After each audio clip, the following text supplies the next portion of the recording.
On this week's edition of the Fatside, we'll recap a massive round 17 of AFL football. We'll give you our games of the round from the round that's just gone. Fatside MVP votes 1 to 5. Wisdom or waffle, Bobby's famous hot and cold. I'll shine the spotlight on the biggest news of the week, and then we'll give you our preview for round 18. Bobby, are you ready? Ready to roll.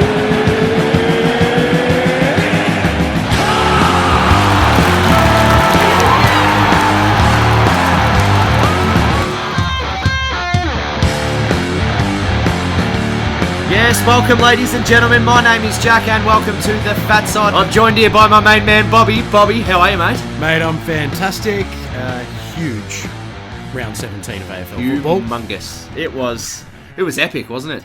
It really was. The footy gods really dished up some monster games for the week. Can I just ask you, are you the footy god? Because you tipped this. You said there was a classic on every day and there near about was.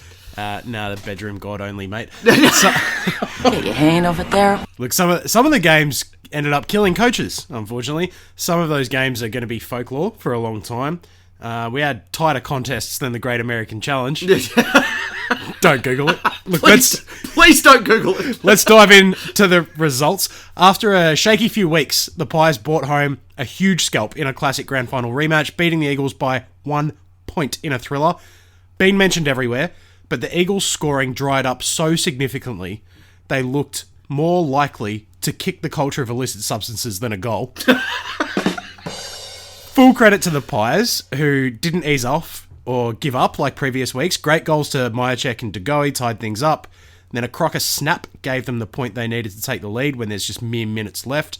Stellar 30-plus games from Sidebottom and Crisp, whilst Big Coxie found some form with 3 goals and Myercheck finished with 4 goals won. For West Coast, the youngster, Jared Cameron, was electric. 4 goals. Nick Nat pretty much had Grundy beat for the first 3 quarters before he gassed out a touch. And Yo had 26 and 2 goals. But Darcy Moore looks to have done his hammy again, unfortunately, for the Pies. Just quickly on Darcy Moore's, a little injury update from his manager, Liam Pickering. He said it's a very minor one, so it could be only 2 to 3 weeks max, he reckons. So that's good for Collingwood and him as well. Then, the Blue Baggers are back, mate. Oof. Gritty, determined, and they were a remarkably composed Carlton squad, and they put one over on the Sydney Swans. Final score is 69-62. The Blues won the clearances and won the first 7 clearances of the day. It really set the tone, thanks mostly to a tremendous game from Cruiser. Absolutely dominated the hitouts. They also won the tackle game with some nice pressure. They won the contested possessions and the inside 50. A pretty complete game from them. Led by Cripper and Curnow and the Guts, combined for 17 clearances, those two. And Nick Newman and Murphy had some elite distribution. The Blues controlled the flow of the match and held on a surging Sydney to claim victory number 4 year to date. And I reckon they might snatch a few more before the year's done. Yeah, I reckon too. And our good mate Smitty sent his standard Snapchat after a Sydney loss. He threw his membership in the trash can once again, Bob. Yeah, he's really feeling it this year. Welcome to our life, Smitty. He doesn't feel anything, mate. He's a soulless redhead. Saturday in Tasmania, Hawthorn, they took care of the Fremantle Fifes. Comfy 31-point win, where the Dockers showed absolutely nothing in the first. They ended up pegging it back to evens in the third, but the Hawks had a little bit more in the tank and cleaned up a very regulation win for the form that they're currently in. Warple was probably their best, 33 and 9 clearances. Young Mitch Lewis, very impressive again. He had 3 goals too. The Chad added 2 goals of his own. Who's the Chad? No, I'm just kidding. 5 went down early. Looked to re-aggravate his elbow or his arm, but ended up with 24, 3 goals and 5 clearances. Huge effort. Brad Hill had 37, but neither he nor Walters hit the scoreboard, unfortunately, for the Doggers. Saturday twilight, it became the game of the year for me. Goal of the year, potentially as well, and a season-defining result for both teams when the Mighty Bombers snatched victory from the Roos. North tried to impose themselves physically early, and it worked. An early 20-point lead in the first 10 minutes, but the Dons rallied, grabbing a 20-point lead of their own in the third before North took the lead deep in the fourth. In the end, Tipper said, "Stuff this," and bang, a cult figure was crowned. Pulses racing everywhere. Oh, who else? McDonald, Tipper, McDonald, Tipper, Woody has kicked an unbelievable goal. I'm going to call him Kawhi Tip and Woody from now on, I think. Look, I could speak ill of North, but I won't. They were actually really awesome. Tarrant and Brown owned their respective arcs and good efforts from some of their fringe players, McMillan, Dumont, Atley. But the Bombers' stars shone. Merritt had 34, Stringer had 3 goals too, and Tipper really did break the game open. He had 4 goals too in the end. Dylan Clark, it's a name that's going to keep Cunners awake at night in his cave. Moving on, Saturday night, Adelaide took on the future Tasmanian Suns. 95 points in the end. The big Saturday blockbuster turned into an Eddie Betts training session up at Metricon. Bagged 6 goals, 1. Jenkins added 4 goals, 3. And Crows debutant Tyson Stengel kicked 3 goals, 1. Must have felt like walking into a brothel to pop your cherry for that young fella. Not bad. All too easy, really. You are. He's doing it again. He is in fine form. You've been great all year, mate. Look, it was a dirty, dirty day for the Suns and Stewie, and the roundtables have begun. Every Victorian-based analyst is ready to tell those in Queensland how to fix their club. There's not much to say about the Suns. They dished up a real circa 2011 effort, and the Crows made them pay dearly. Moving on, we saw the Cats overpower the Saints after a little bit of an early scare. Geelong were lazy and complacent, and the Saints were ready to exploit that, taking a 1-goal lead into half-time. The second half was a different story, though. The Saints only managed 2 goals, 2, and the Cats kicked away in true Geelong modus operandi to win by 27.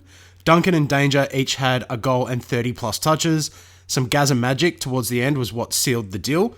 In the end, he bagged 2 snags. Not bad with the cork tip as well. Yeah, very nice performance from Gaz, vintage. The Saints, in what was Richardson's last game, Bruce ended up having 3 goals, 2. Second good week in a row for him. And it was also the same story for Dunstan. He had 30 at 77%, building nicely, that young fella. Marshall was great again. He hasn't even played 30 games yet. Yeah. So he's building brilliantly. Yep. Perhaps lucky to escape the Cats, but St Kilda really lack the talent, game plan, and clearly the internal cohesion to threaten anyone on a weekly basis. But if this season's anything to go by, expect them to rally next week with a new coach at the helm. Sunday started with Richmond putting GWS to the sword at the G. The early danger signs were everywhere for the Giants. Cornelio went down with what appeared to be a Durant-level stuff-up by the GWS medical staff. Yep. His left knee buckled for the second week in a row, and it's season over for him now. The Black and Yellow Brigade spent the first peppering the goals. GWS managed to kick 1 point, and the day pretty much felt done already. In the end, the Tigers by 27, and they were cleaner all day.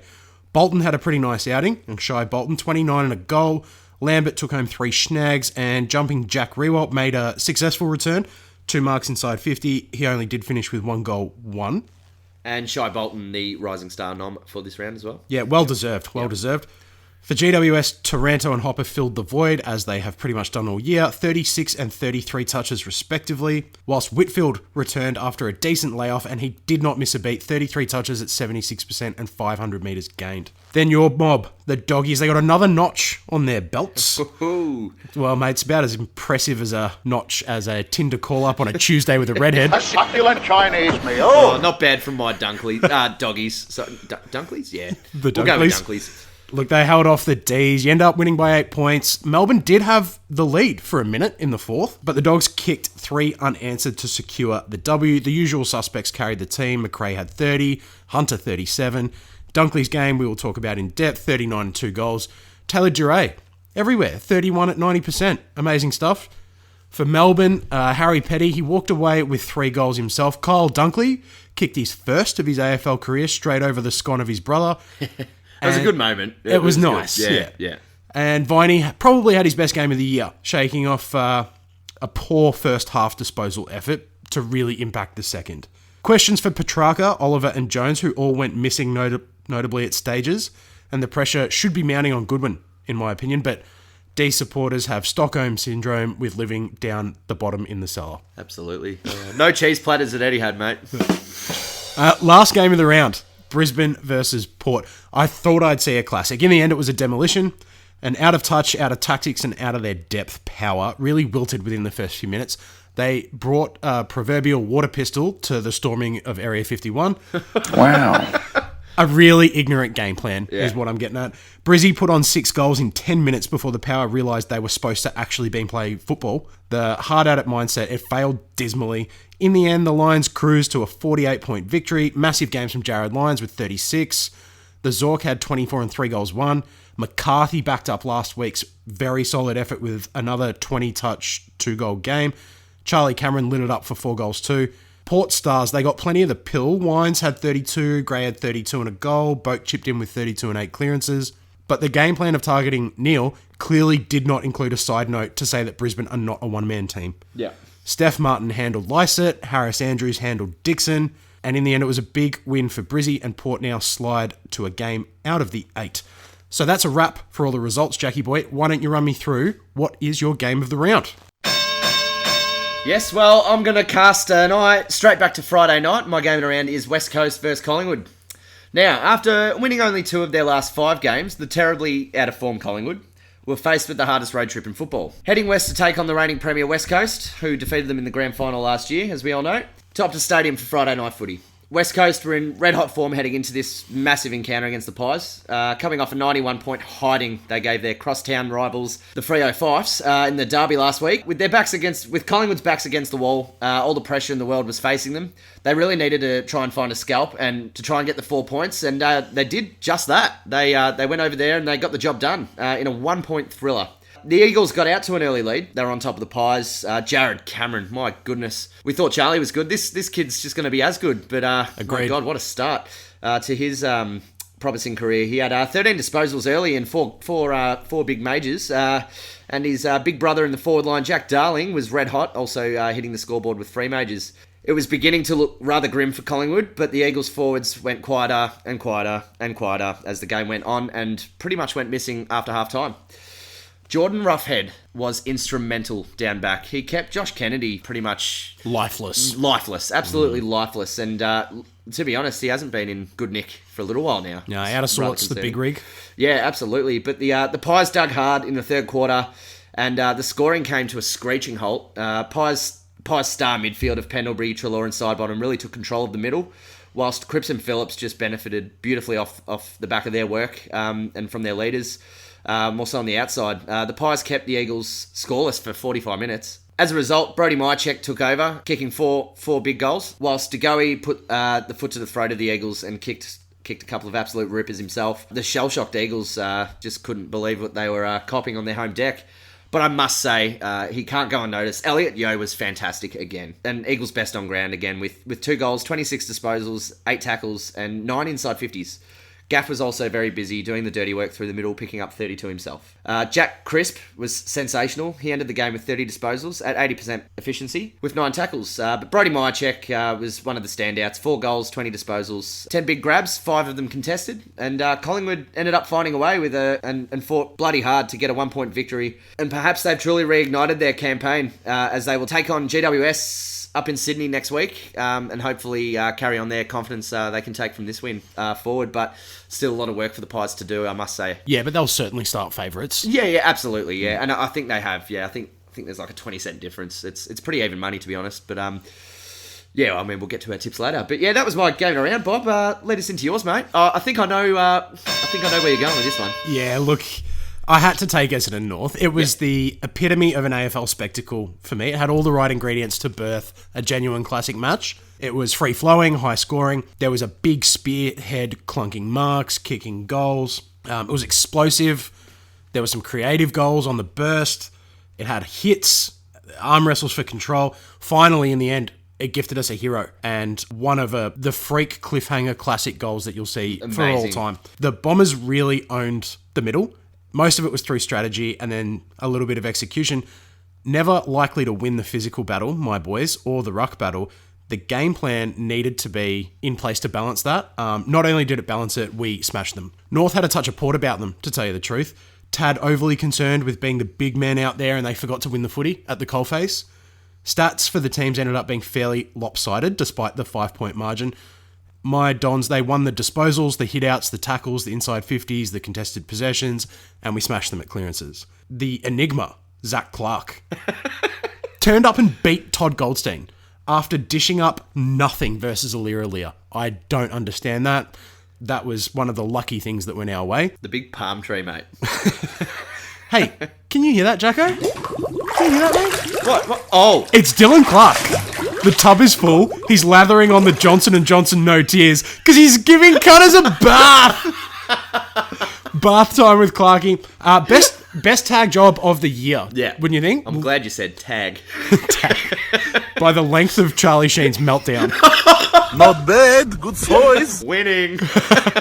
He kept Cunners to 15 touches, 2 clearances for the match. That's insane. The key part of it was he kept him to 3 touches in the second half. 3. Some of our other boys, Stringer was pretty special. He had 3 goals too. A couple of eye-popping snags there back into his best form. McKenna and Sard both used their run and dash, and they were pretty crucial. But the man of the match was...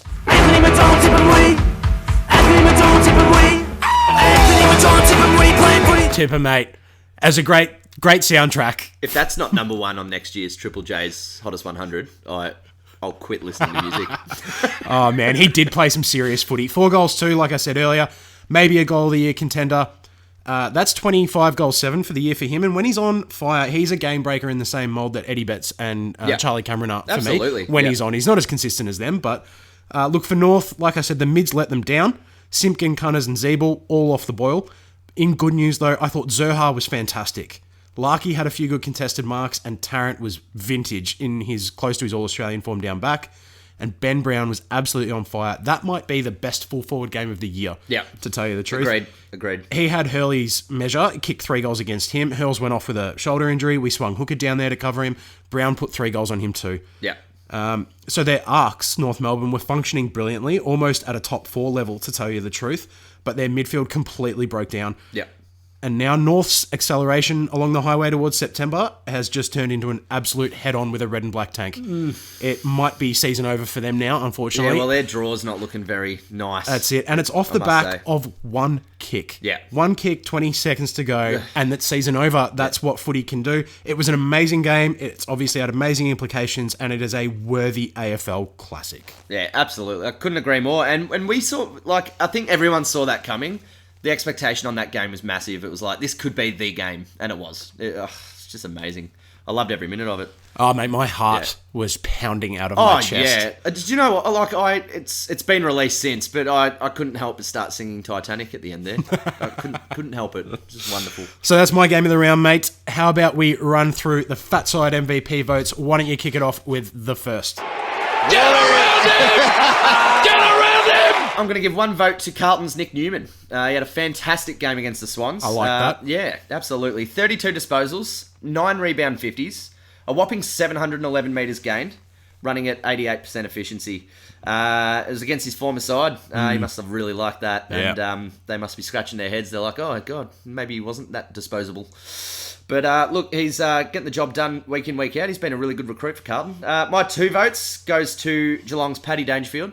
Just doing Dangerfield things, 32 disposals at 72% efficiency, 9 clearances, 7 tackles, and, just doing Dangerfield things. My 3 votes. Now, I could have given Danger my 3 votes, but I want to give this guy 3 votes. This is just another example of how poorly run the Gold Coast Suns are. They delisted this man.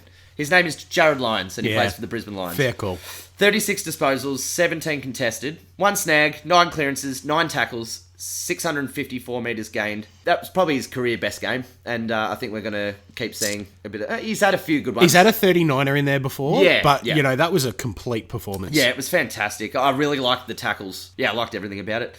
My 4 votes goes to your boy, Anthony McDonald Tipper Woody.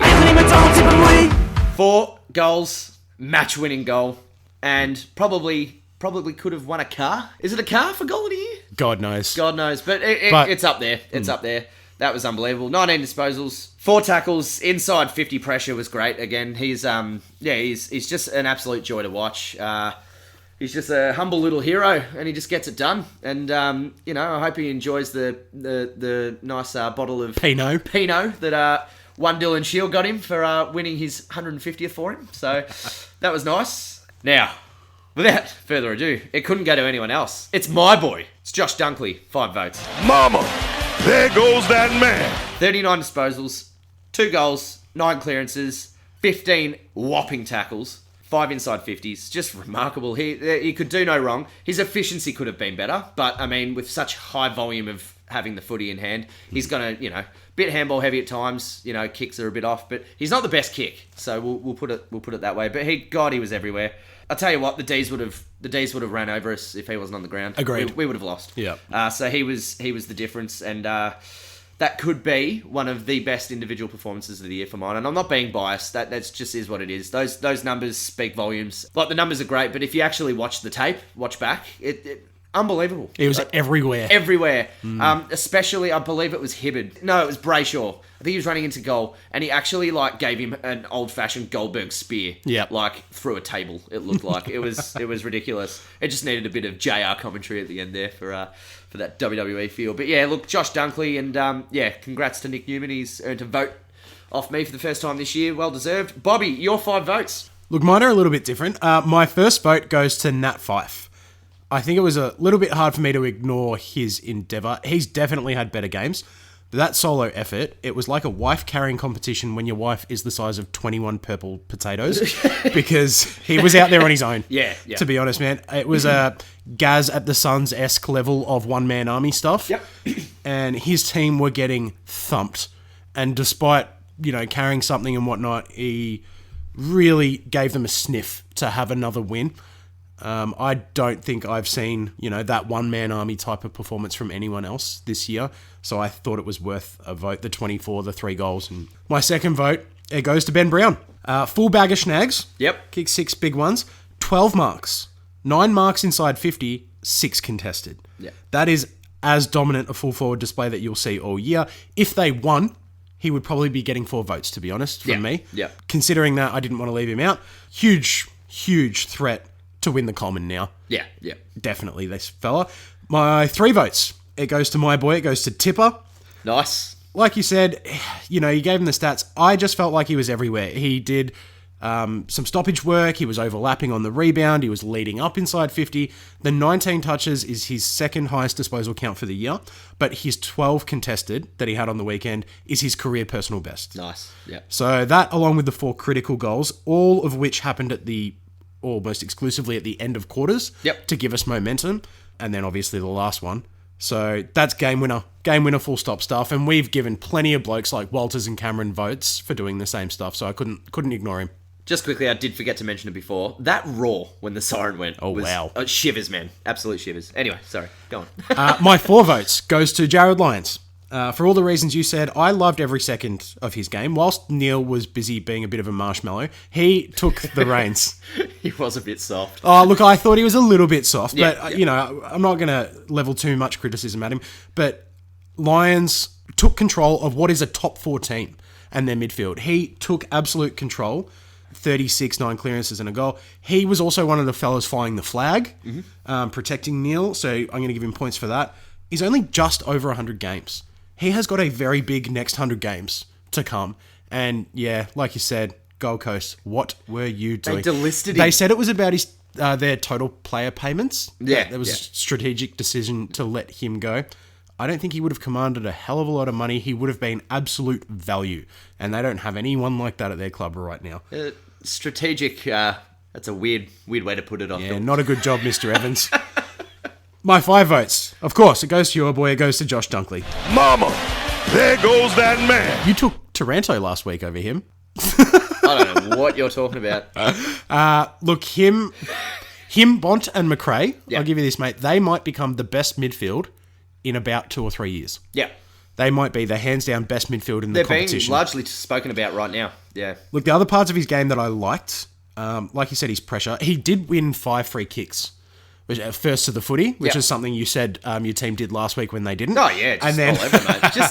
Just all over it, mate. Now, First to the footy with the free kick. The 2 tackles inside 50 as part of the 15 overall. He really imposed himself. And for a 22-year-old, I know you said a little bit about his kicking, but he is only 22. Yeah. He played like a veteran. Yeah. That's probably a higher ceiling than Taranto has.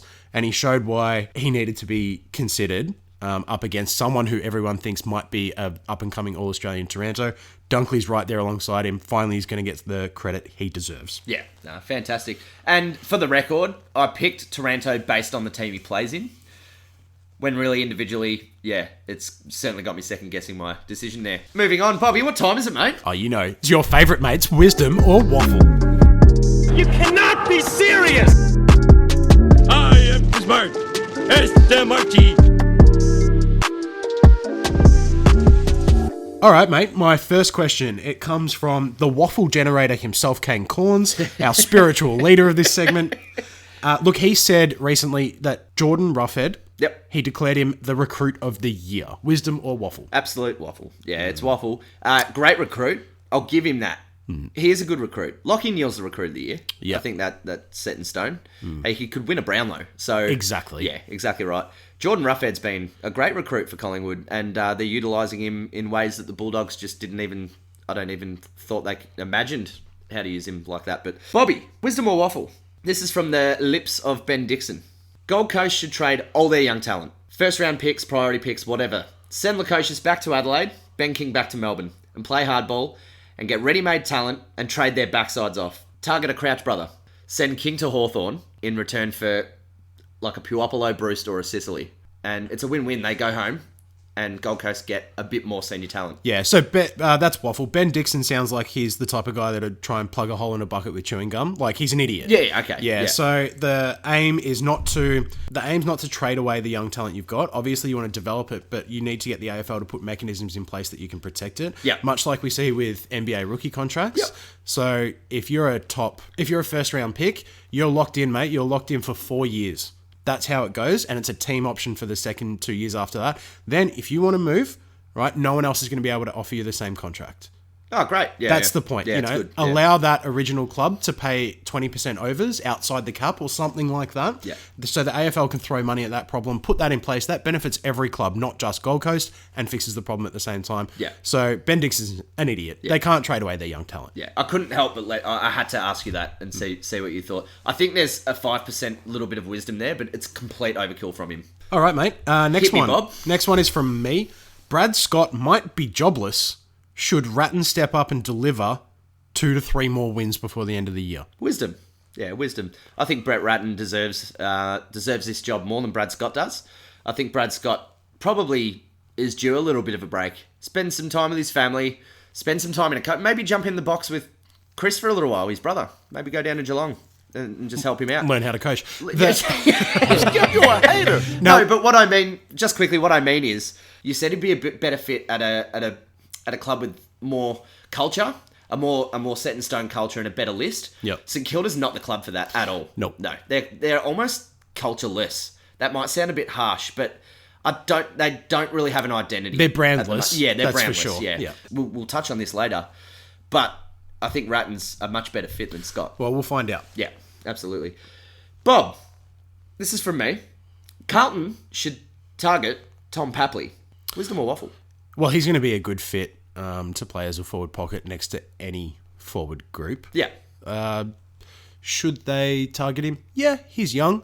I like the fact that he pushes up a little bit more than a lot of other, stay-at-home small forwards. So I think he's going to be an absolute gem for maybe the next 5 to 6 years. Yeah. A really top player in his position. So, yeah, they should go after him. I don't know what they give up for him, though. I wouldn't give the world for a player like that yet. No. Because I'd want to see him threaten an All-Australian before I started thinking about trading away a lot of value. Fair. All right, next one, mate. Terry Wallace. I'm sure you heard this one. He put Pendles as the best Collingwood player of his lifetime that he'd seen. The most integral part of that assessment was to just say that he thought he had gone past Nathan Buckley. Wisdom or waffle? A respectable waffle. Respectable meaning I respect a lot of what Plough has to say. This time he got it a little bit wrong. Buckley's the best Collingwood player of the modern era. Pendlebury is a close second. So he's not that far off. But yeah, it's waffle for me because I think you just have to cast your eye back that extra 10 to 15 years and the influence Buckley had on the entire competition. Pendlebury has that influence, but he is not... Buckley had that edge, that extra hard edge that just made him a better all-round footballer, I think. Pendlebury's like the gazelle, like the finesse, like the herd, like a bit of a James Hurd. Mm-hmm. But Buck had that bit of grunt in him. Yeah. So, yeah, Buckley for mine, but I get where he's coming from, but yeah, waffle. Yeah. What are your thoughts? For the record, I completely disagree with you. Oh, with me. Okay. Yeah, I think Pendlebury is a far better leader than Buckley ever was. Okay. And he's got a lot more out of a very similarly talented team, just in a slightly different time. Yeah. I think I didn't mention leadership, but now that you do mention it... Well, it's pretty important. Yeah, you know. absolutely. Yeah. I'm just talking individual, like, playing. Not that I know. I do not know this off the top of my head, so I'll stand corrected. But if I had to guess, I'd say Pendles has more Brownlow votes. He certainly has more accolades, and he's delivered premierships. Yeah. Well, yeah, he's won a flag. So I don't think having an edge is enough to supersede that resume that Pendles has. But as we joke about off air, Dane Swan's wearing Pendlebury's Brownlow. Absolutely. And Nathan Buckley did win a Brownlow. And if Pendles was wearing it, they'd both have Gaz's Brownlow. Let's be honest. Good call. All right, Bob. Fremantle has finally parted ways with Harley Bennell, although Harley stated he is not retiring. He played just 2 games in 4 seasons, suffering ongoing chronic calf problems that we know of. Do you think clubs will inquire about him, and does he deserve that third and last chance? No. Some more waffle. No. Sorry, mate. Yeah. No offense. I just would never take a chance on a player whose body's that bad. Yep. Do you want a club to give Jared McVeigh a go next year? Now that you can see him keep breaking down. No. Well, he is a bit older, but no. No. So the only players that are eligible for that kind of pass when they've got their body, like, is someone like Nick Nat. Yeah. The Sydney guy, Alex Johnson. Yep. Made his return. They delisted him. No one picked him up, dude. So I think he's playing at the Northern Blues. Yeah, so there's someone that's clearly much more dedicated to his football. Yeah. He had a lot of off-field problems. Yeah. So no, I wouldn't roll the dice on Harley Bennell. It's a real shame. It's just another one of those guys that what could have been, The next one's from me. The Gold Coast situation, 3 to 5 wins, was the expectation from most people had pre-season. I think that's fair. Considering they've had 3 wins so far, this media coverage is an overreaction. Absolutely. We were lauding them a month ago for staying in games, being competitive. They're a very young list. This is Stuart Dew's second year as a senior coach, and he's still quite young. What would he be, like early 40s? That's his BMI, not his age. I thought you were about to touch on that. Oh, boy. It's a massive overreaction, and they had an incredible first half of the season for their the expectations we had. Yep, I had them on track. I had them less than 3 wins at the start of the year, to be honest with you. There you go. I had them probably scalping 2 wins, and that was only if they were playing Carlton twice, which they are, but Carlton obviously have improved. I said this to you during the week. I think universally everyone thought they'd finish bottom. Yeah. And now, because it wasn't a smooth, linear, close, tight losses, blip win every 8 weeks for them to get to 3 wins, because they had 3 early ones, and now they've petered out and fallen off the cliff. People are overreacting to the jump off the cliff, but they're going to end up where we thought they would by the end of the year. Absolutely, and they copped a inform Richmond that are only getting better by the week. So tough for anyone. Adelaide off an embarrassing loss. Yeah, they had to respond, and they did just that. But massive overreaction, Bob. That's wisdom. Bob, Brisbane Lions can win the premiership, but the Giants can no longer. Wisdom or waffle? Oh, that's a great question. Wisdom. Yeah. Yeah, of any team in the top 8 can win, but if I had to put a couple of teams at the bottom of that potential, I don't see how GWS win it. No. That's where I'm at now. Jeremy Cameron's been very inaccurate lately. Ever since their game against us, he's really struggled, and I had him in the running cold like a month ago. Yeah. So he's not in form. I'm not picking on you, but we had to compare the pair, and it was Phil Davis or Harris Andrews, and you took Phil Davis. At the time, that was probably a right call. Yep. Right now, I would take Harris Andrews over Phil Davis. Yeah, in a heartbeat. Phil, he's not doing his job. Toby Green's building. Mummy's going to come back in, but he's not a fantastic ruckman. No Canelio, no Kelly. They are going to struggle mightily. No Callan Ward, no Matt DeBoer. It hurts. Yeah, so I don't think they can win it, but it's mostly because of injuries. Yeah. So, wisdom. I like that one, mate. Yeah, All right, next one. I heard this from the guttural musings of the St Kilda CEO, Matt Finnis. He said, quote, they expect to play finals in 2020. Wisdom or waffle? This is a fat side first, and I'm going to say it. Fucking waffle. That's ridiculous, man. And sorry, Paddy. No, and Paddy will agree. I'm sure he's sick, and all of the St Kilda fans are sick to death of the overhyped overestimations of anything they're capable of. Why can't they just have normal expectations like other clubs? Don't think too far ahead. That is in 2 years' time. And what are they producing right now? Not much. Their list is all over the shop. I think the St Kilda Footy Club, they sound like they're trying this honesty brand of like media coverage for themselves. Yeah. And it has backfired spectacularly. They did this on the back of the sacking of Scotty Waters. Yeah. We will play top in the next 4 years. We're looking to play top 4 footy, probably win a final, and a premiership is on the cards with an untried coach in Alan Richardson. Yeah, good call, guys. Yeah, you really nailed that one. Waffle. All right, give it to me. Give me your next one, mate. Andy Marr. The Gold Coast are soulless. Nobody cares. They are playing in the game of least interest every week. Wisdom or waffle? Oh, wisdom. Yeah. Yeah, I certainly don't care. But some of that's because, like I just said to you, I think they're going to end up exactly where everyone thought they'd end up by the end of the year. So I'm not too surprised at what's happening to them right now. Yeah, the game's least interesting. I also thought they'd been dudded. I said to you about 3 weeks ago, they play 2 games at home consecutively all year. Somehow a team like Richmond gets 7. You know, there is no equality. There is no proper equalisation in football. Buckley had a crack at the fact that Richmond get 7 home games. Collingwood have to travel 5 times all year. Yeah, ridiculous. You know, so... Yeah. And a lot of their away games are at their home ground. There you go. So, like, we've got coaches of giant Victorian powerhouses rolling in good luck from AFL fixturing, and we've got this poor little team who are getting dudded by the fixturing. It's wisdom. I don't want to watch them.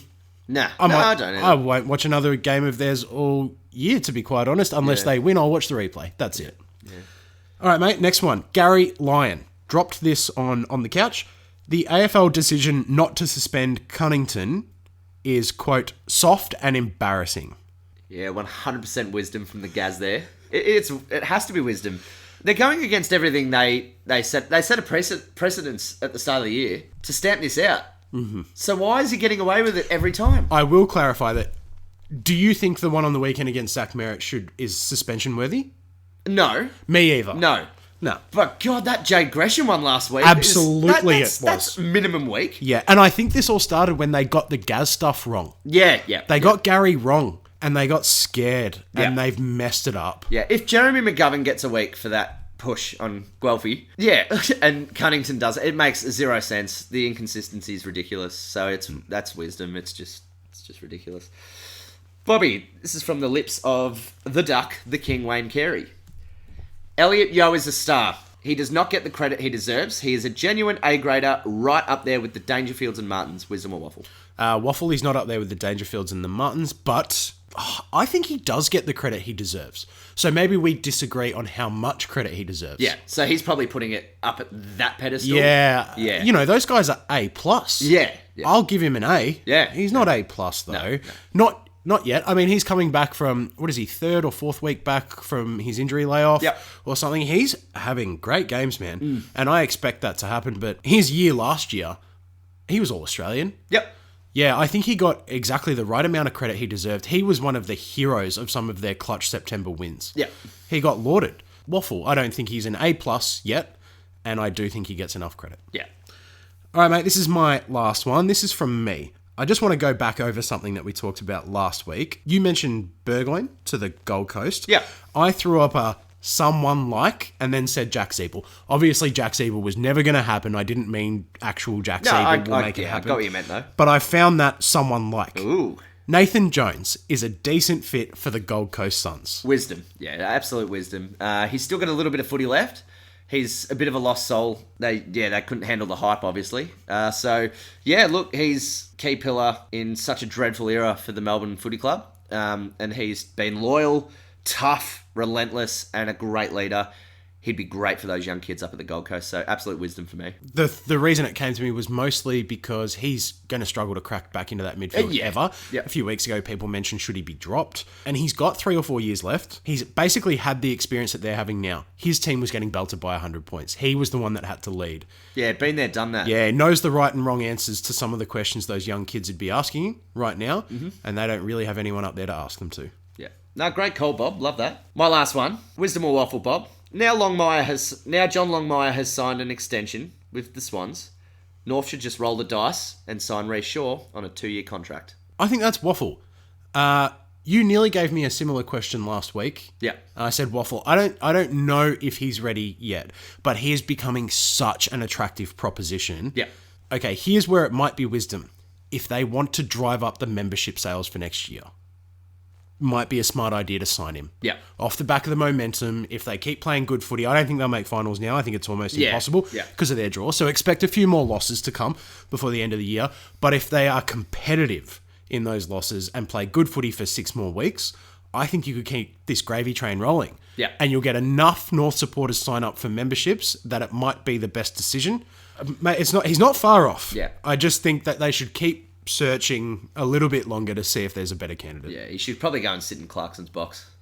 We know how good that bodes for future coaches. Yeah, for premiership coaches. Yeah. It's crazy, man. That was Wisdom or Waffle. That was great, Bob. That was a really good one. It's that time of the week. It's Bobby's famous Hot and Cold.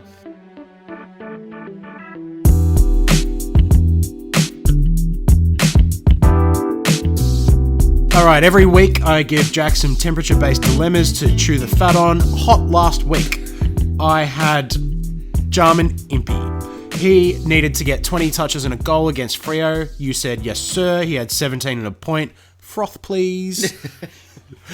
The other one who I had running hot was Jack Silvani. Been on a bit of a roll. Versus the Swans, he needed to get 15 and 1 snag. You said yes. 18-3 snags. Whoa. Huge game minus the Froth. Yeah, you can I'll have it that back. one back. No problem. All right, this week for my running Still hot. have He's heating up. It's Nick Newman. Now, I didn't put him in my votes, honourable mention, but you did put him in yours, so well done. He faced his old mob, and he leveraged all of that insider information for 32 touches at 88%. The last 2 weeks, he's averaged 29, 10 rebound 50s, and 3 bounces in conjunction with 640 metres gained. Bounces. Gee, I don't hear that all that often anymore. Well, the difference is he was averaging half a bounce. Yeah. So he's getting a lot more launch off the halfback. Brilliant. 2 weeks prior, he was averaging 20 touches, 4 rebound 50s, and 345 metres gained. So a +9 possession, +6 rebound 50, and +300 metres gained in the last 2 weeks. That's the definition of hot. Can he get 26, 7 rebound 50s, and 600 metres gained versus the Suns on the weekend? Yeah. Yes for me. All right, we'll lock that one in. My next one, running hot. He's heating up. He's on fire. It's Jack Crisp. Now, the crispy one, he's been great all year, but the last 2 weeks, he's almost been best on ground for mine. 30 at 80%, 6 clearances and 9 tackles on the weekend. The week before, he had 26 and 9 marks. He's finding the balance week to week between impacting contests and his defensive spacing. I really like his input for the year for the Pies. Year to date, he's averaged 26 at 75%. 7 intercept possessions, 6 marks, and 360 metres gained. Against GWS this weekend, Jacko, I want to know, can he replicate all of those year-to-date averages? So 26, Yep. 75%, Yep. 7 intercepts, 6 marks, 360 metres gained. Yes, I think he can. Yeah. All right, Yes. done. Yes for me. We'll lock that in. Now, for my running cold last week, I gave you Jack Nunes. I can't believe this.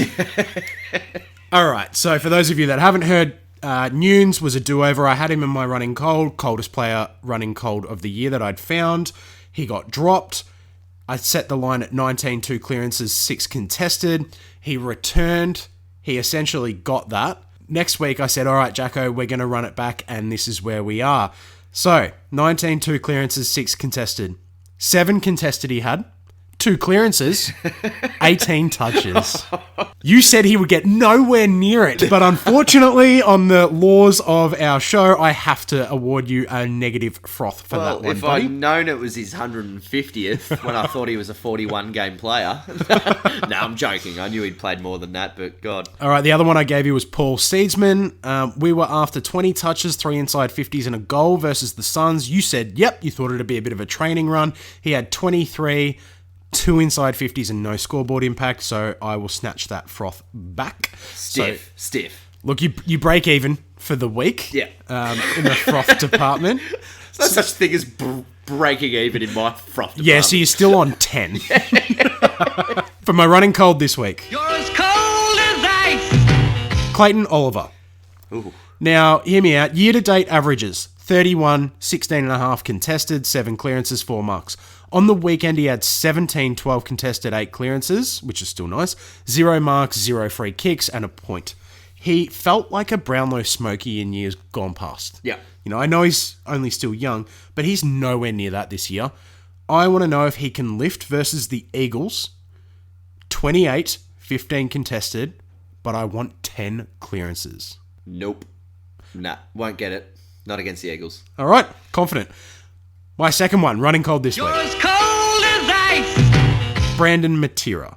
He was pumping his little legs when they were up and firing Freo. I said that to you as well. He's going under the radar. He was having great games. Up until 3 weeks ago, he averaged 14, 2.5 goals, and 5 contested.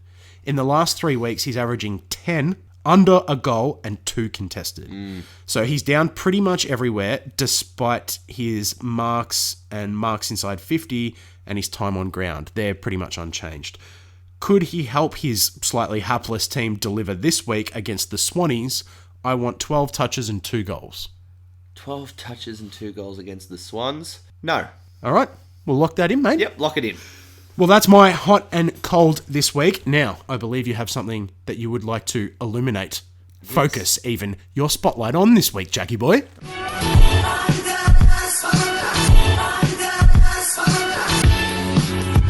Say that again. Holy shit, Jamie, pull that video up.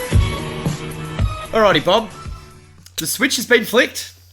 The spotlight is on, and it's never shone brighter. Sorry, Paddy, but this might hurt a little bit because it is all St Kilda. So as we know, and we've come to learn, Alan Richardson has resigned from the St Kilda Football Club effective immediately after 6 seasons at the helm. Never made finals. Never made it to that top 4.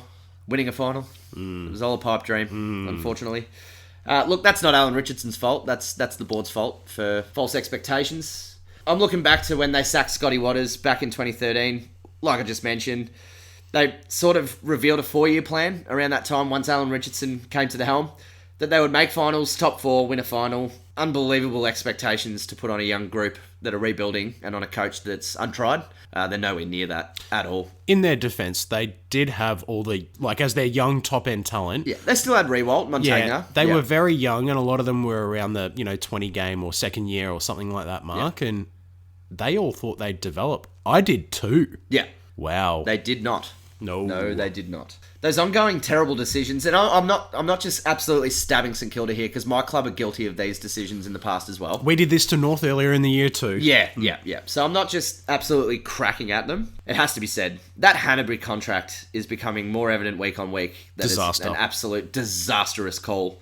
They didn't do their homework at all on his body. Yeah, any homework at all. Jake Carlisle wasn't a good fit. Nah. Not a good not fit. a good fit. Sorry. He's a good player, but not a good fit. No, exactly right. Now that Richo has departed, Brett Ratton gets 6 games to have a crack at it at senior level once again for the second time. Carlton was seduced at the time by a big name, and that did not work either. That was another terrible decision from that club. Yep. And look where they are. They're in the same position as St Kilda. This is my take, and this is actually my opinion on where I think they should go. I think they stick with Brett Ratton. He deserves another crack. And from all accounts I've heard, the players absolutely love him. They love the impact he's made. And Brendan Lade as well. See, they were pretty good inclusions to the coach's box. But I think that they should snatch Robert Harvey, bring him back home to Moorabbin as an assistant to Brett Ratton. He's been at Collingwood for, I think, 12 years. Long time. He's done and he's not in an assistant coach job just to stay there. He wants to be a head coach one day. And I think it's time to bring another favourite son back to the club, Lenny Hayes. He's with the Giants. I think it'd be a great move to bring 2 favourite sons back to the club that they played their absolute heart and soul for. Yep. And almost got there, both of them. I think they can still get something out of a lot of these players, to be honest. I mean, Josh Bruce, he's been rather exciting at times. If Jack Stephen, if they can get him right, we all know the player he can be. In my opinion, Paddy McCartan won't play again. I don't think he's going to come back because I'm just going off the interview he had earlier in the season where he couldn't even drive a car. He can't even enjoy the little things in life. Like, yeah, he we can't said even at go the to time, shops. it might be better for him if he doesn't come back. Yeah. If he wants a valued life, I don't think football's going to help him in that. Agreed. You wanted to touch on this, and I'm going to allow you to touch on it. It's the Todd Goldstein. The Todd Goldstein idea. Yeah, it was really interesting reading that report that they might try and give Goldie a little bit of money and sign him to a contract. Now, I think you told me that, and within 5 minutes on the phone, I'm pretty sure I broke that down as a really poor idea. Yeah. For a couple of reasons. I don't think Todd Goldstein will even be a top 10 ruckman next year. Yeah. So Lysette will go past him for me. I think Steph Martin's got a lot of good games left under his belt. This is not even include Nick Nat. It will immediately, if he gets on the park, will go past him. So that doesn't include Grundy or Gawn yet. Riley O'Brien and Rowan Marshall are significantly building. Yeah. Some people have said your boy Tim English Yeah. has the potential to have the output that Gawn and Grundy have. That won't happen next year, so don't get your hopes up. If he could win a hit out, that'd be nice. Well, that's it. The combo of Sean Darcy and Rory Lobb will work at Fremantle for a little bit more. I just don't know why Todd Goldstein would be the answer and what that does to the development of someone like Rowan Marshall. Yeah. And then they said they were potentially going to throw money at Sam Draper, our ruckman who's like on the long-term injury list. Yeah. This is head-scratching stuff from St Kilda. That's not what you need. Yeah. I'm certain that's not what you need. Todd Goldstein might be here next year. Congrats, you just sold 20 extra memberships. Yeah. Yeah, absolutely. I think they are, you've said it, they're the Phoenix Suns of the AFL as a front office. Yeah. Terrible decisions. Obviously, a lack of homework. Draper, Hanbury, two players with broken down bodies. It's terrible. Yeah, it feels like they're doing like a 15-year plan to tank for Rewalt's oldest son, who's only just started Auskick. So, hey, won't be too bad in the future, but nah, they've got to get it right. And and as I touched on, Brett Ratton is experienced, but guess where he did his apprenticeship after his stint as a senior coach? The Clarkson Footy Hawthorn. Factory. Yeah, Hawthorn. yeah, absolutely. Yeah. So I think he's a great fit. Their toughest opponent for the rest of the year is Adelaide. And I laughed because I said to you, why did they lump all of this pressure on Alan Richardson when he got them through the hardest 2/3 of their draw for the year? Yeah. He actually had a chance. Okay, if you're not going to keep him, don't keep him. But you don't have the new coach sitting there. Yeah. You're not going to sign Brad Scott before the end of the year. We all know that. Yeah. Because you're going to get a free hit at Brett Ratton. Yeah. Isn't it that Alan Richardson resigned? That's what technically happened? Yeah. Good on you, Richo. Yeah, I'm happy for him. Yeah, pulling the rug out from underneath them or just pulling their pants down and running out the front door. To say, stuff you, I'm not going to lump this for the next 6 weeks. And I don't want Simon Leflin sitting next to me in the coach's box on game day. Yeah, I don't blame him. Look, the Saints have the potential be playing finals in maybe 3 years. Yep. Because their 150 gamers are not that great. Yeah. They're going to have to become close to veterans, like journeymen, 200 plus games before they really, really make an impact. There's plenty of guys that have played footy that haven't figured it out until after 150 games. That stuff happens all the time. Yeah. But none of them are in a purple patch. Not good enough to rate maybe in a lot of other teams' midfields, to tell you the truth. Yeah. And they're desperate for Jimmy Webster to come back into the fold. Yep. He's not... He was good. Yeah. He actually had a good year before he copped this injury up and down streak. But you can't rely on guys like Jimmy Webster to lock down your defense. And Jared Geary as well. Yeah, I'm really sorry, but those are not names that are going to rattle the cages of any team who's looking to play finals every year. Yeah. So they're a long way off that. And if they don't want to repeat history on making bad decisions, and if they're listening to their fans, they will not sign Brad Scott. Their fans don't want him. I hope Rats kills it. Yeah. And that the Saints supporters have something to look forward to and they can fill up and about next year. Quickly before we digress, do you like the Hayes-Harvey idea? Do you like that? Yeah, North are trying to do it too. They're Yeah. trying to bring back favourite sons. That was part of the Longmire package. The Bombers kind of did it a few years ago when we did our Hurdy and Bomber Thompson stuff. Yep. We had Dean Wallace there at the same Yep. time. I don't have a problem with that. Yeah. Guys there... Works at Geelong. They got Scarlett, Enright, and Well, that's it. all their boys in the box. Robert Harvey would be a great one because I doubt you'd be able to walk through the St Kilda facilities without seeing his name on a few big wooden boards in golden letters and maybe seeing a giant picture of him. Well, yeah. He's arguably that guy. their greatest He is the goat. The goat. Of one of their generations of Yep. players. So And Lenny Hayes is up there too in that the next generation. absolutely, it won't do their players any harm whatsoever to have an ear with those kind of legends. All right, mate. Well, thanks for the spotlight. I liked it, but this is what I like more. It's the reason why I have to shop at NQR during the week, scrounge some measly rubles together. It's time for Jack's Multi.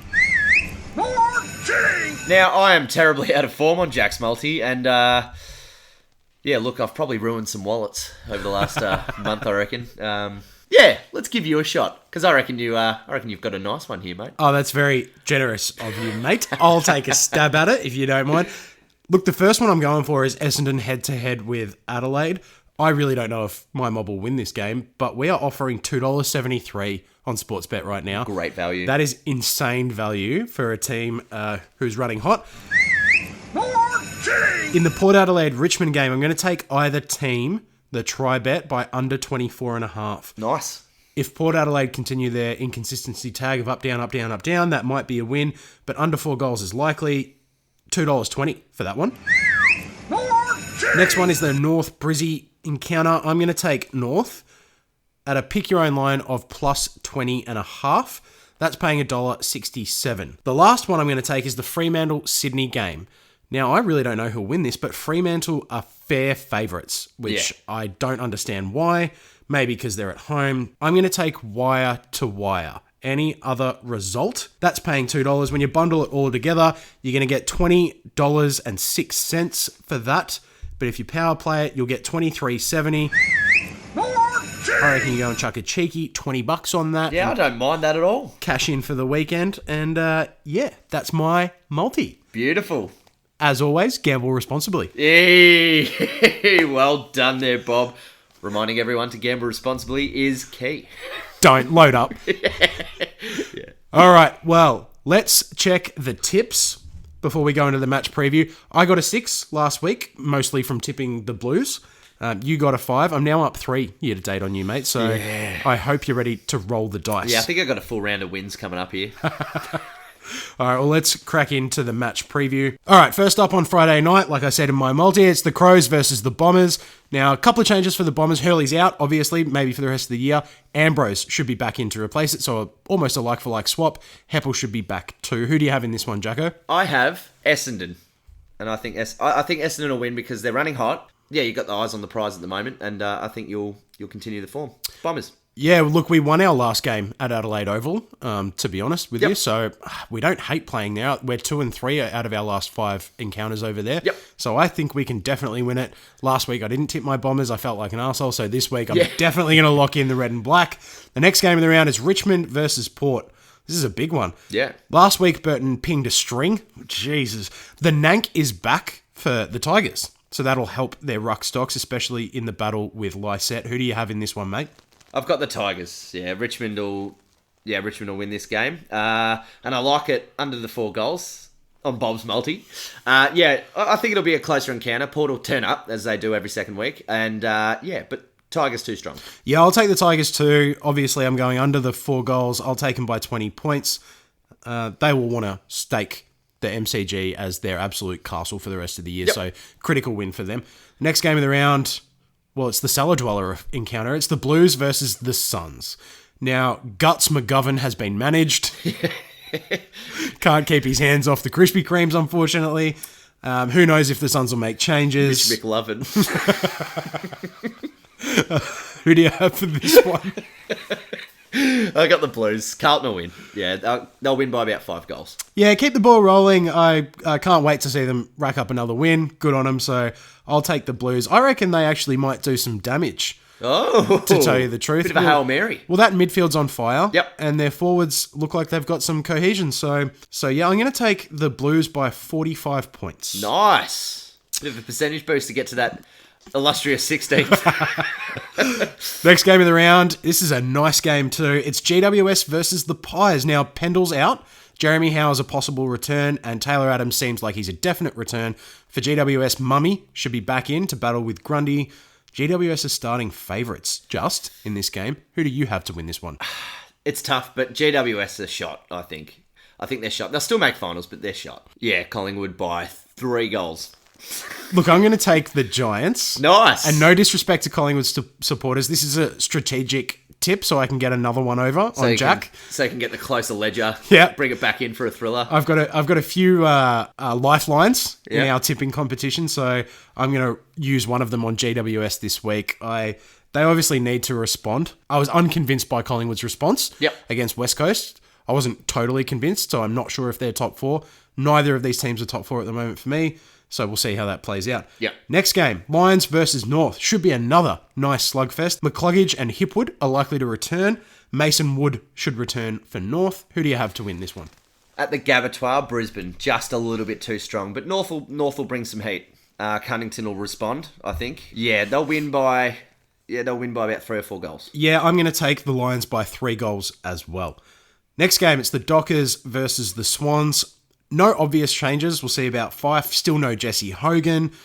Who do you have to win this one? It's over in Fremantle. One last time for the season, I'm going to tip Fremantle at home. Just because it's at home. No other reason. Fremantle. Yeah, it's a tough one to figure out, this one. Who's in worse form? Is the question, really. I'm going to take the Swans. Okay. I think they've got 1 or 2 guys up forward that could break the game open. So they're only 1 tip above me now. This is good. And their midfield, when they're on, is better than Fremantle's midfield, to tell you the truth. So I'll take the Swans, but God, it won't be by much. 2 goals, I reckon. Yep. Next game of the round, it's the Cats versus the Hawks. Now, Gunston and Segler are fit and available. Ablett, his hip corky makes him a maybe. So who do you have in this rival matchup classic, mate? Geelong. Yeah, Geelong will win by... I reckon they'll win by about 30 odd points. It's hard not to say Geelong by 30 points every week. Yeah, I know. Yeah, because you just feel like they'll just... do what they've done to everyone else. Everyone else, Yep. yeah. Yeah, I'll take the same. Yeah. Take the same, mate. Next game is Melbourne versus the Eagles. It's on Sunday at the MCG.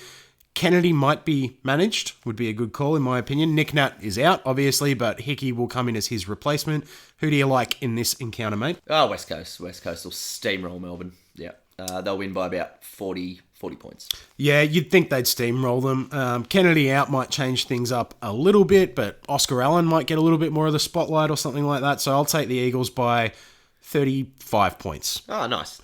Last game. It's your mob versus the mob you just finished cooking all night. St Kilda versus the Dogs. Is this at Trevor Barker Beach Oval against Sandringham? Sorry? No. Rough. Sorry, Paddy. In front of 4,000 seagulls. Yeah, the Bont out. Caleb Daniel and Libba are touch and go. So they'd be nice if they can get up. It might massively change the margin, to tell you the truth, if they're on the park. How much do you think your boys will win by, mate? Under 10 points again. Tight? It'll be tight. A Sunday classic? A Sunday. I think St Kilda, that caretaker coach sort of... Why is it always when they're versing the Bulldogs? It just... I'm sick of it. We'll win just because we're a bit better. We're a bit better than the Saints. And Bont or no Bont, we're just too strong in the midfield. Yeah, I'm going to say more than 10 points. So about 20 points. Okay, Yeah. nice. Yeah, I don't think St Kilda will be able to carry on the trend that every other team that sacked a coach was able to manifest. I think the Dogs will win. I think you'll win by 20 points. Should be a comfortable 20-point win, in my opinion. Alrighty, well, that wraps up the games for round 18. Before we move on, we'll just have a quick gaze at the ladder. Alrighty, Bob, the ladder. Now, Geelong is still atop of the ladder, 52 points. They are 2 games clear of Collingwood, sitting second. So, yeah, Collingwood second, Brisbane third, remarkable, absolutely loving their season. West Coast sitting fourth. Richmond have skyrocketed up to fifth. The Giants dropped down to 6. Adelaide, 7. And they're playing against your boys on the weekend, sitting 8th. So that's extremely interesting. Port have slipped out, they're 9th. Game outside as well. Game outside as well, yeah. My doggies have a golden opportunity at 10th to try and nip the 8. Hawthorn 11th. North Melbourne dropped to 12th. That's a real shame. The Dockers, yeah, they're dead and gone at 13th spot. Sydney Swans 14th. St Kilda 15th. Melbourne 16th. I reckon they could easily switch down to 17th at some point. And Carlton 17th and Gold Coast absolutely rock bottom. That is the ladder after round 17. Now, Bobby, what are you looking forward to this weekend? This might be a little bit left field. Okay. But I'm looking forward to another consecutive round where the umpires don't rate a mention. Yes. We didn't even really talk about them that much. That's good. I know that sounds like a little bit of a piss poor thing to look forward to, but I didn't hear many complaints. It didn't feel like a game was decided off the back of bad umpiring. I didn't see a bad score review. Yep. So Steve Hocking and his Lemmings didn't ruin anything for me. Good. And I want another weekend like that. Yeah, fantastic. What about you, mate? What are you looking forward to? I cannot wait for Friday night, Adelaide Essendon. This is an absolute ripper. I really want to see what your boys are really made of and get a big win away. And I'm also looking forward to watching Carlton win another game, hopefully. Yeah. For them. Oh, yeah. And for their fans. So that's a little bit of a cheeky double for you there, mate. But yeah, looking forward to your mob. Hopefully getting the win for you, mate. Yeah. Now, Bobby, your worst case scenario. My worst case scenario is that Carlton beat Gold Coast by over 10 goals. I think we would see a US in the Middle East type of intervention from the AFL hierarchy. They'll park their weapons of media spin up on Cavill. They'll occupy Surfers Paradise, and they will not leave until people think there is no problem there. So I'm just not interested in hearing this reported about for another week. So a really bad loss to the Blues by the Suns will just be a horrible media cycle for another 7 days, and I'd rather hear some positive stuff. Because it should be another cracking round of football. Yeah, absolutely. What about you? My worst case scenario is a little bit biased, but my boys losing to St Kilda. That's the worst case scenario for us. We've just won three really good games in a row. When you say a little bit biased, what would be a lot biased? That's about as biased as it gets, Yeah, champion. it's pretty Anyway, biased. carry on. Yeah, anyway. Sort of contradict myself there. But no, that's my worst case scenario. I think losing to the Saints would be terrible because we've had a nice little 3 in a row hot streak. And we've got the perfect opportunity to win 5 in a row, turn it into 5 in a row. Because we've got the Saints at home. And then we've got, it's not a home game, but it's at Marvel. Where we play well. And then we've got the Dockers at home next week. Yeah, so, and then you'll run into trouble. Yeah. It doesn't bode well. But these 2 games are crucial. And hopefully one of them a blowout, so we get the percentage up a bit.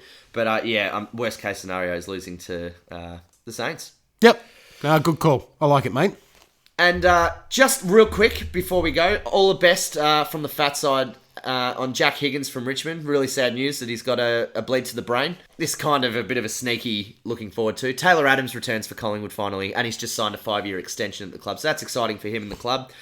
They really need him, and it's a perfect time of the year to get him back into that midfield. Agreed. Yeah, absolutely. Alrighty, Bob, I think that does us for this massive podcast. It's been great fun. I think we've churned through a lot of really important information, and we've had a laugh along the way. It's been good. It has been good. We've covered all the bases. Again, like I said, this should be a cracking round of AFL footy. So Round 18 podcast is going to be lit. Make sure that you scroll down, subscribe, hit the bell. As usual, you're going to get all our latest content as it drops. Stay tuned for the upcoming NBA Free Agency podcast. And I know Jackie Boy wants to sign off just before the fat lady gets her vocals in. Absolutely. Follow us on the Fatside Footy podcast on Instagram. And guess what, guys? Good night.